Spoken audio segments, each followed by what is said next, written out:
Hello, good morning. সেদিন ছিল teachers day, কিন্তু আমার শরীরটা ছিল ভীষণ খারাপ, তাই আমি বাড়ি থেকে রেডি হতে পারিনি। তাতে কি হয়েছে, কলিগদের সাথে গাড়িতে করে হু হু হুল্লা হুল্লা করতে করতে স্কুলে চলে গেলাম। স্কুলে গিয়ে তাড়াতাড়ি বসে পড়লাম যে রেডি হতে হবে আমাকে। তো কী আর করব, মাস্কারা আর একটু কাজল লাগিয়ে নিলাম, এটাই এনাফ ছিল। আর একটু ফেস পাউডার আর লিপস্টিক তো ছিলই। তো মাস্কারা লাগাতে গিয়ে তোমার চোখ মুখ সব বেঁকে যাচ্ছিলো, যেটা আমার নিজেরই দেখে হাসি পাচ্ছিলো।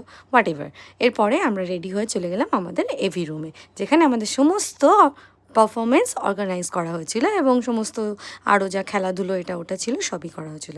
তো প্রিন্সিপাল ম্যাম একে একে সবাইকে ডাকলেন এবং গিফটস দিলেন।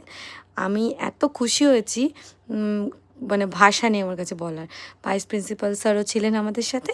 এরপর ছিল সেই স্পেশাল লাঞ্চ, যেখানে স্টার্ট হয়েছিল ফিশ ফ্রাই দিয়ে। I love fish fry.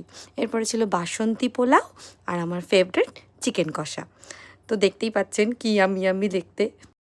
আপনারা যারা আমার মতন শিক্ষক, তাদের টিচার্স ডে কীভাবে কাটলো অবশ্যই আমার সাথে শেয়ার করবেন। ফিশ ফ্রাইটাই আমি না, আর চিকেন কষাটাও দারুণ ছিল। এরপরে এত খেলাম। ও, চাটনি আর পাঁপড়ের কথা তো ভুলেই গেছি, চলে গেলাম চাটনি আর পাঁপড় নিয়ে। তারপর ছিল দই বড়া। দই বড়া খাওয়ার পরে নিলাম রসগোল্লা, আর সব শেষে ছিল পান। এত কিছু খেয়ে পুরো ফুল। তারপর সবাই একে একে বাড়ির পথে রওনা দেওয়া।